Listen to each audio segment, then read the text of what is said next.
Hey there, Rednecks, Preppies, Redneck Preppies. It's me, the Redneck Preppy. How you doing? Great, good. So I generally don't do book reviews on this channel, mostly because people don't read anymore. But I figured today's tome might be of some interest to people because of the subject matter. And also because I'm a Serb and it's my channel. And this hat is a little too tight, I admit. At any rate, today I'm going to look at Serbian Army Weapons of Victory 1914 to 1918 Volume 1, the first of a planned 3-volume series which examines the arms of the Serbian military during the First World War.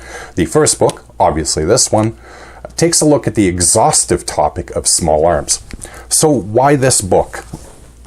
Generally speaking, I think it's fair to say that most people aren't really familiar with the Serb contributions to the Entente powers against the Central Powers. Most people have some vague notion that the Serbs started World War I with the assassination of Archduke Ferdinand in June 1914 by Gavrilo Princip. It's a gross simplification, but outside of that, they don't really know much. Now, without going too deep into the history, the Serb army actually embarrassed the Austro-Hungarian forces in their initial invasion and were only really overwhelmed when a combined force of Habsburg, German, and Bulgarian armies attacked the small country. Fleeing, the Serbs eventually made it to Greek territory, where they were re-equipped by the Entente powers, chiefly France, and eventually came back into the fight. Now, as a reader will quickly learn, there was no small variety of small arms used by the Serbs over those war years.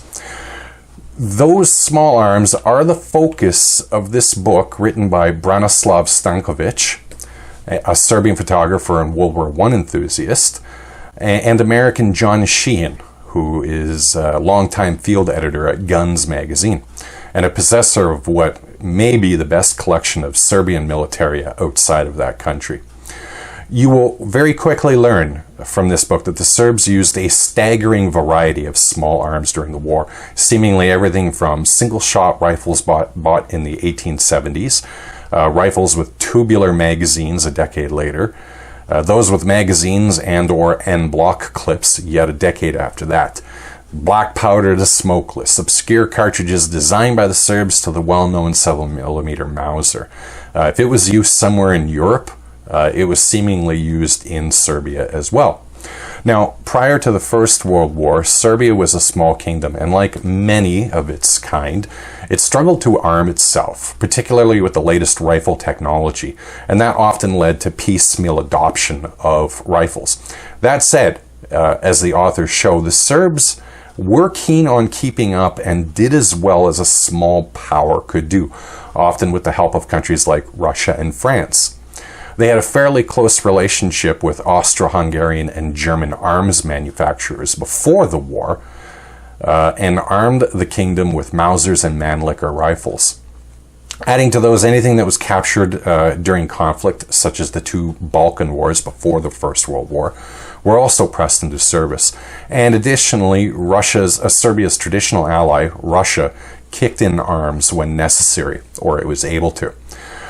And that was often necessary because the Serbs couldn't afford to be extravagant with the number of arms purchased, and they experienced the battlefield losses of materiel in the several wars they fought, often leading to shortages of frontline equipment.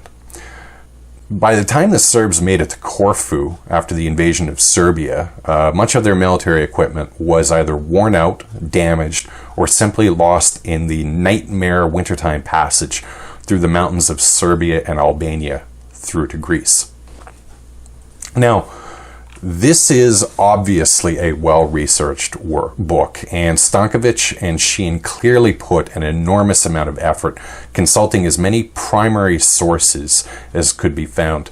Not easy these days, given how much documentation was lost over the past century in the various wars that Europe had been plunged into, or from companies that are simply no longer with us. The level of detail is deep as they explore not only the arms purchased by Serbia in the decades leading up to the First World War, but also put into use that which came into their possession on the battlefield or via allies.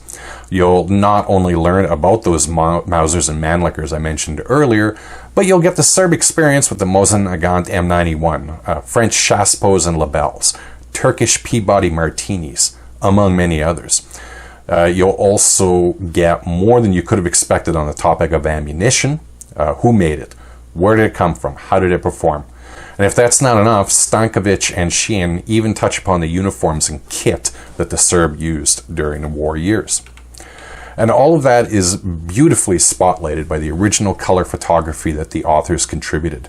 Most, if not all of it, based on Sheehan's collection, which in person must be absolutely stunning.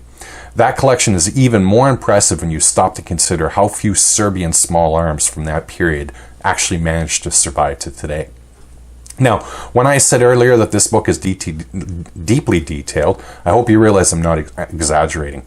In here, you're going to find technical characteristics of most of the weapons used by the Serbs, head stamp markings on ammunition, examples of proof marks, production numbers, breakdowns on bayonets used, comparisons between different cartridges during a rifle's life, even patent drawings.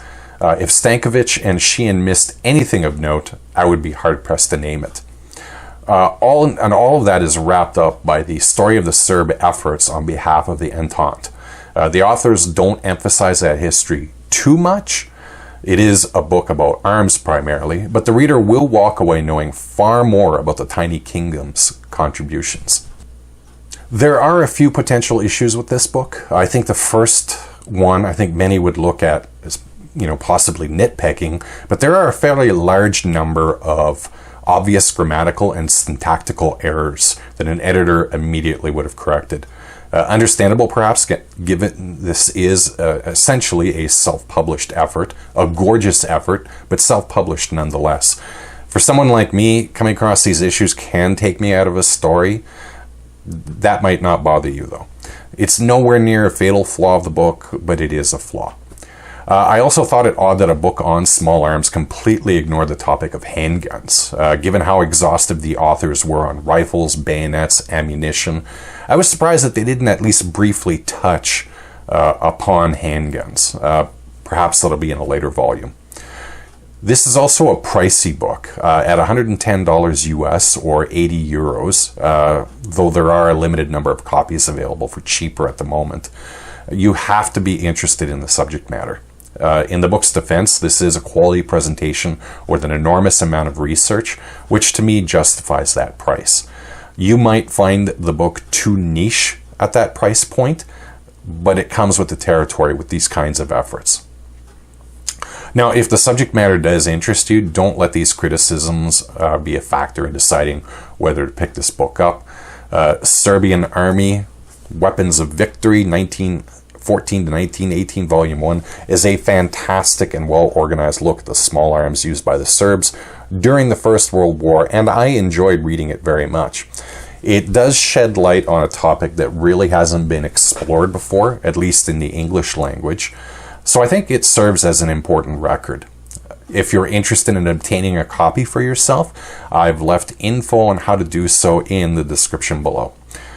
If you want a copy, and I really do believe that it would be a great addition to your library, I would urge you not to wait, as it would appear that the authors are down to their last copies available.